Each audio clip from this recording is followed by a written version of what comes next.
Hello and welcome again, all beautiful, wonderful people in the world. Now, we're going to talk about something new and interesting today called Campfire Security.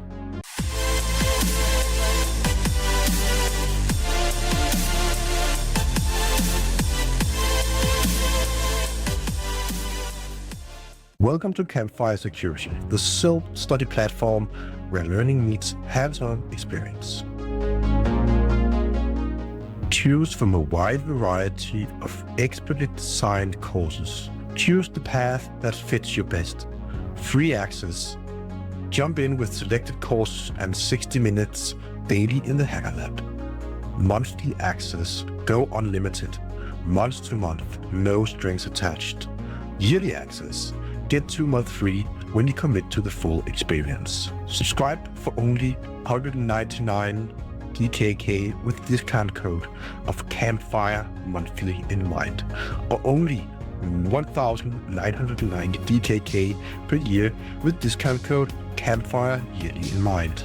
You can also find discount codes in the description below. So I'm actually logged in right now on Campfire Security, and I have my dashboard right here where let's roast some treats. I haven't done a lot in the lab so far. I recently just got some access to it, and we can go ahead and go to courses right here. I'll just click the button courses over right here, and we can see different kind of courses here. Got some Campfire intro course, Linux commands, cybersecurity fundamentals, real world attacks in Denmark. And that's very interesting because this is a Danish platform, so of course we're focusing on real world attacks in Denmark. Also covering the OWASP stuff here on the basic and more general OWASP stuff, and the more advanced topics on OWASP, all the top 10 topics, which each different lab to it and tasks and so on. And also some open source intelligence down here below. And we can pick the first one here, let's say enroll on the first one, and it's started. And the way it works is that you are giving some text here to read, the introduction to access control, different kind of access control models, and you can see down here a step-by-step timeline there is to it, and then there is a URL you need to access at some point. So let's go ahead and try to take the first step together here. So let's learn how this works. Now I'm going to zoom in a bit on this so we can more easily see it. So it says understanding access control. Access control is a security technique used to regulate who or what can view or use resources in a computing environment. It is a critical component in maintaining data confidentiality, integrity, and availability in web applications. Access control is all about authentication and authorization. Authentication determines who you are by verifying your identity, for example, through a username and a password, biometric data, and so on. Authorization determines what you are allowed to do after being authenticated, such as accessing specific data or performing certain actions. And now it comes to describing different kind of common access control models. And the very first one we have here is the DAC one, the discretionary access control, which is the model that gives the resource owner the power to decide who has access to it. It is flexible but less secure if not properly managed, as it relies on the resource owner's discretion. This is a type of access control we see in Linux systems, for example, because all people or users in a Linux system can control their own files, which they have access to. The mandatory access control, the MAC, is a model. The access decisions are based on fixed security attributes assigned to both users and resources. It's often used in environments requiring a high level of security. Now, we saw the MAC access control model in the military, for example, where you have different kind of access levels, such as, confidentiality, confidential, I think it's called, or, top secret, or whatever you call it.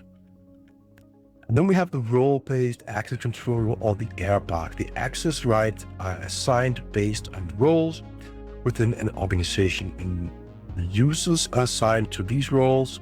The airbag simplifies administration and can effectively enforce the principle of least privilege. All right, so this is more commonly used in web applications, for example, or just systems where we have something called administrator, we have moderator, we have user, guest, intern, and so on. So we have a challenge here. Is it possible to find more than there are buttons for? Not all the pages are visible by clicking around the screen, maybe modifying the URL to access hidden control. So we're gonna go to this URL right here. And before we can do that, we should definitely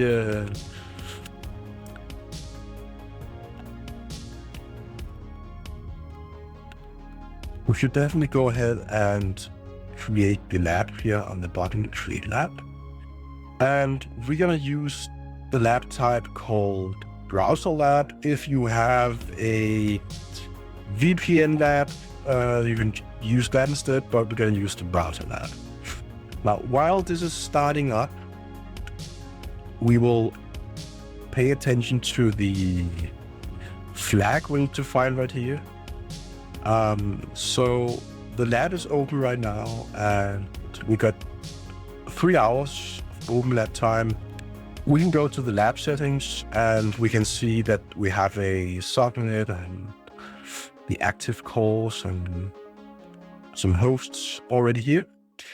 And the one we are going to visit is called Pitley's BlockFire, which is, of course, the one we have right there, which is also the domain name and the IP address for that specific lab.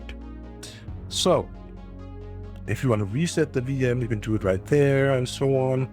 So we can also click Open Lab, and when we're clicking Open Lab and allowing this to have access to copy paste from our clipboard, we have a Linux machine here. It looks like Ubuntu, ready for us to use, and we can start a terminal, for example, or we can open a browser. And I want to, have to pay attention to whenever they mention using a lab, it means like the browser lab I have right here, for example.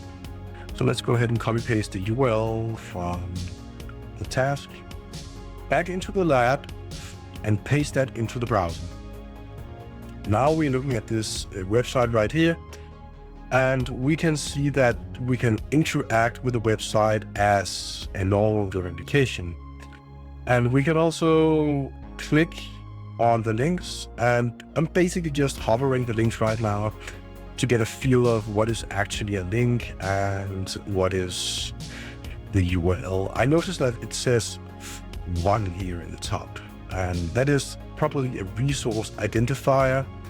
And if I then go back or just click on some other links, we'll create a new post, and it says like 1, says 2, 3, and 5. So I figure out, what about go ahead and access number 4 then? And welcome to the forbidden page. I am not the only person who suddenly found themselves. So we do have this right here. Let's right click and view the page source, just to be 100% sure that we haven't missed anything. And this is also a way for you to learn about, how to do some reconnaissance on the actual website we're looking at. And we're checking out for the flag we're gonna find. And I have no idea where the flag is. I don't know where to find it. I'm just basically trying, my best. So let's go ahead and go back to the... So modify the URL to access hidden content. So, okay, we found one. So we found the forbidden page. Now we're not getting any flags so far, and We can also check out the source of the page, and check out, and we see that there are no flags here. So what we didn't notice is that we went back to the side and we clicked the button called Edit. The Edit button gives us the possibility to edit the post, but we can still put in the resource identifier of 4, for example, to edit that post. And then we are actually getting the flag right there, which was not visible in the view of it. So funny enough, poking around and trying to access some sort of resource that we shouldn't have access to broke the security seal of this, and we can actually go ahead and paste the flag. So congratulations, you have solved the exercise. Now that we have solved that exercise, we are automatically pushed onwards to the next task, which then will have the same kind of setup again. We're going back here onto the lab and to the host labs. It's the next one called Mr. Session, and it's already loaded here and ready for us. So the different kind of labs already is open for us whenever we have opened the lab. And we'll continue to learn about, this next one is called the IDOR, the Indirect Object Reference. And I think from here on, you definitely go ahead and try it out. And you can always download the free access and see how you will learn from it. I think it's a wonderful website. It's a really nice way of learning cybersecurity. And I actually think this is a really good way for you to learn about the web vulnerabilities we have out there. I think many developers these days, they kind of struggle to understand these kind of things, and the way Campfire does it and interact with you, giving you labs, and also getting this online version of a Linux, Ubuntu I think it is, to interact with, is also something brilliantly that they created with also different kind of tools, Metasploit, Wireshark, Burp Suite, Cherry 3, Firefox, editors, terminals, and so on. And probably also a wide variety of other different kind of tools, Aircrack, AMAS, ARPing, Autopsy, Binwalk, and so on, Bully, Crawl, Cadaver, all different kind of very interesting tools. And we have more pages we can go ahead and visit, and from that, I think I'm gonna go ahead and log out now and leave this lab for you to continue and to solve. So this was me introducing the new learning site called Campfire Security. I think it's a brilliant site to learn about different kind of topics. It is a growing site. It is rather affordable. I have discount codes for it in the description below. And definitely go ahead and hit it up, check it out, and be one of the first to experience some of the wonderful labs there and tools, and definitely something that's gonna be very interesting in the future to see what will they bring to the table. Also, we have some badges coming up soon because we all need the badges though, right? So basically, I want to say, go ahead and give them a shout out, check it out, try the free access for the very first time. And if you want to subscribe, use the discount code below I have, to get a affordable price. And I want to say, like always, have a really nice day, and see you again online for another cybersecurity day.